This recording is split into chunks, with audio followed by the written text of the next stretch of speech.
यहाँ से आपको अटल टनल दिख रही होगी। चूँकि बारिश हो रहा है तो हम लोग अपनी गाड़ी के अंदर से ही शूट कर रहे हैं। और ये अटल टनल यहाँ से है। हमारे साथ कुछ लोग हैं, बातचीत कर रहे हैं आपस में। सब लोग अपने अपने मोबाइल से फ़ोटो शूट कर रहे हैं। और अब हम लोग अटल टनल के अंदर प्रवेश कर गए। आपको केवल इस अटल टनल की खूबसूरती को निहारना है और देखना है कि अगर आप इस अटल टनल में चलते हैं तो लगता है कि किसी मॉल में घूम रहे हैं। इतनी खूबसूरत है ये अटल टनल। और इस अटल टनल के बारे में आप लोग अपने गूगल सर्च करें। ये दुनिया का एक महत्वपूर्ण टनल है, बहुत लंबा है। लंबाई हम आपको आगे की वीडियो में बताएंगे जब इसके बारे में कुछ स्टडी कर लेंगे। लेकिन हम अब बस आप अटल टनल देखिए और देखते हुए एंजॉय करिए। आपको मैं अब अटल टनल पेश कर रहा हूँ। ये 40 लिखा हुआ है, इस पे नो कुछ लिखा हुआ है जो जल्दी से पास हो रहा है। हम अपने ड्राइवर भाई से बोलेंगे कि थोड़ा धीमे चलाएं ताकि हम लोग थोड़ा पढ़ भी सकें कि ऊपर क्या लिखा है। और आपको कैसा लगा इसका कमेंट करके देखें। इसकी मैक्सिमम स्पीड 60 है, यही इस पे लिखा हुआ है। और क्या आपको बताएं, देख करके खूबसूरत इस अटल टनल को देखकर मैं तो मंत्रमुग्ध हूँ। आप क्या फील कर रहे हैं इसका कमेंट करिएगा। और अगर कभी मौका मिले तो इस अटल टनल पे आकर अपनी आँखों से इस जर्नी को एंजॉय करिए। चारों तरफ लाइट है और पूरी लाइटेड टनल है। इस टनल के दोनों तरफ पैदल चलने के लिए स्ट्रिप भी बना है। अगर यह शायद 9 किलोमीटर की टनल है और इसको पार करने में कितना समय लगा ये हम आपको बाद में बताएंगे। अगर आपको ट्रैकिंग का शौक है तो आप इस अटल टनल के साइड वाले वॉकिंग स्ट्रिप पे चल करके 9 किलोमीटर चलें। आपको एक अच्छा अनुभव होगा ट्रैकिंग का। ये अटल टनल पार करते ही हम लोग को इतना समय लग गया है। आप खुद टाइम देखिए और फिर हम आगे मिलते हैं। जब अटल टनल ख़त्म हो जाएगा तो हम इसके बारे में बताएंगे। तब तक आप अपनी आँखों से इसको निहार करके इसकी खूबसूरती का आनंद लीजिए।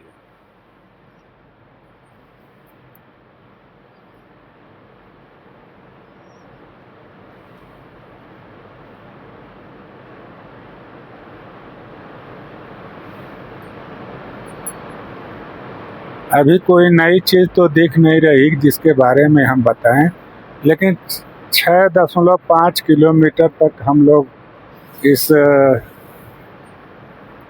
टनल में चल रहे हैं। आगे कितने किलोमीटर टनल बची हुई है ये हम बताएंगे आपको, क्योंकि साइट में लिखा हुआ है स्पीड 60 है। या आपको हर जगह लिखा हुआ दिखाई दे रहा है। साइड में कुछ जगह बनी हुई है। इसका हमें अंदाज़ा ये है कि यहाँ कोई ऐसी चीज़ है जिससे इस टनल की सुरक्षा की वजह से आप अगर किसी आपदा में फंस जाएं तो यहाँ से खोल कर गेट और दूसरी साइड में जा सकते हैं। कोई सुरक्षित जगह बना होगा जहाँ आप खड़ा हो सकते हैं इमरजेंसी टाइम पे। यहाँ जगह जगह पे कुछ साइन बोर्ड्स, कुछ इंस्ट्रक्शन लिखे हुए हैं और इस इंस्ट्रक्शन को पढ़ करके आप इसमें अपनी सुरक्षा की जानकारी ले सकते हैं।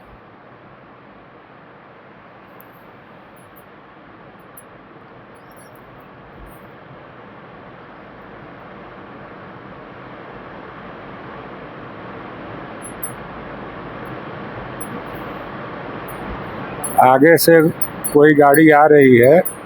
यह 2 वे है। जाने का एक रास्ता है और आने का एक रास्ता है, और दोनों रास्ते एक ही टनल के अंदर हैं। चूँकि टनल की चौड़ाई बहुत लंबी है, इसलिए इसमें दो गाड़ी, एक जाने की एक आने की, और साइड में पेडेस्टल स्ट्रिप है।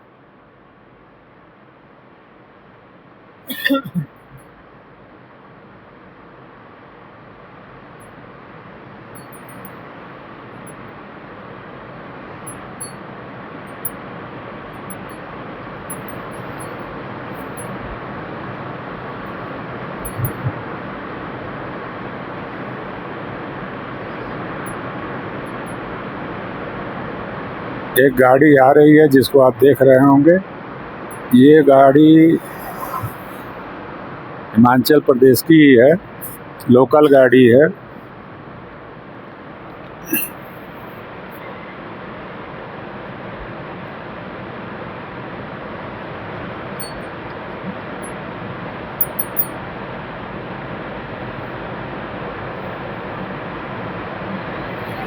यहाँ गंदगी फैलाना सख्त मना है।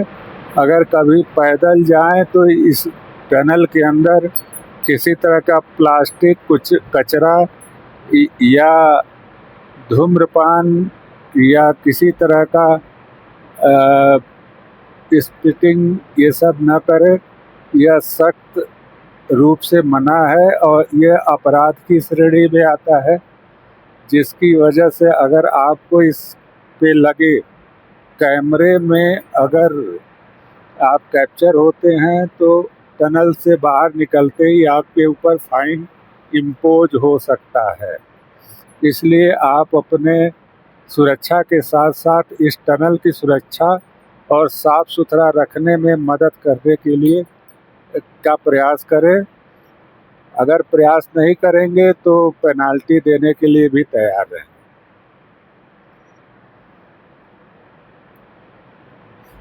हम अभी अटल टनल के अंदर हैं और ओवरटेकिंग बिल्कुल ना करें, सख्त अपराध है। यहाँ पे हर जगह वह लिखा हुआ है येलो साइन बोर्ड के ऊपर कि ओवरटेकिंग नहीं करना है। नॉर्थ पोर्टल 3 किलोमीटर है, यानी कि हम 3 किलोमीटर और जर्नी करेंगे इस टनल से बाहर जाने के लिए।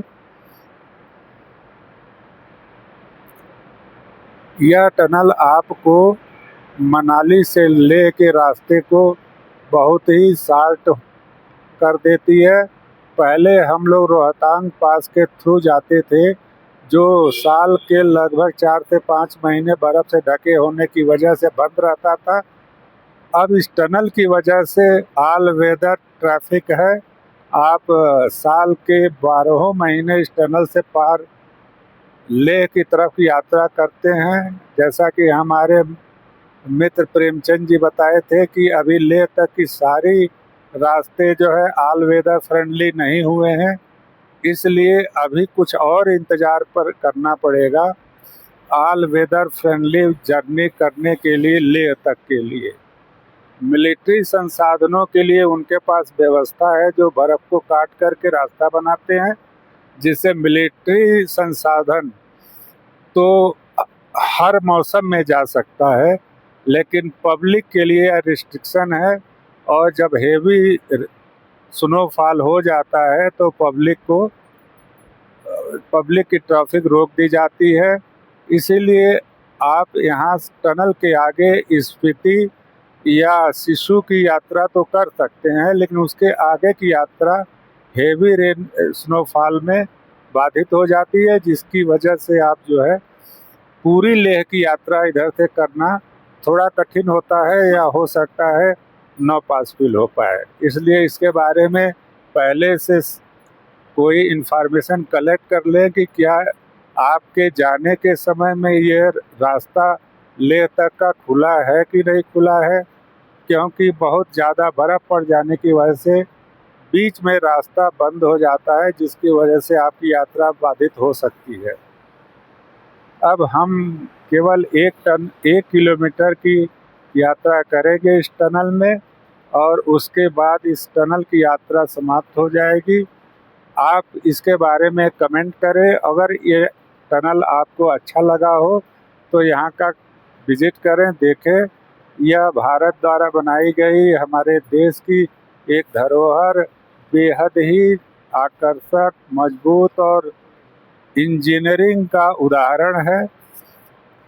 इसके ऊपर हम लोगों को गर्व होना चाहिए और आप इसके बारे में जय हिंद लिख करके अपने गर्व होने की भावना को पेश कर सकते हैं।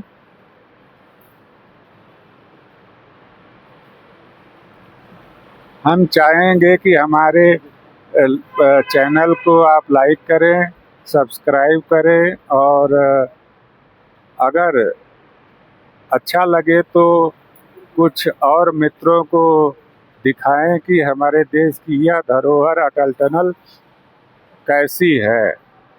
अगर आप पहुंच नहीं सकते तो इस वीडियो के द्वारा इस अटल टनल की एक संक्षिप्त जानकारी प्राप्त कर सकते हैं। अब हम अटल टनल के उस पार हैं और जहां तक मैं देख पा रहा हूं कि आगे बर्फ़ पड़ी हुई है और बहुत संभव है कि आगे बर्फ़ गिरती हुई हम लोगों को दिखाए। जहां बर्फ़ गिर रही होगी वहां पे हम जो है आपको दर्शन कराएंगे, बर्फ़ गिरता हुआ दिखाएंगे। आगे बर्फ़ की सीध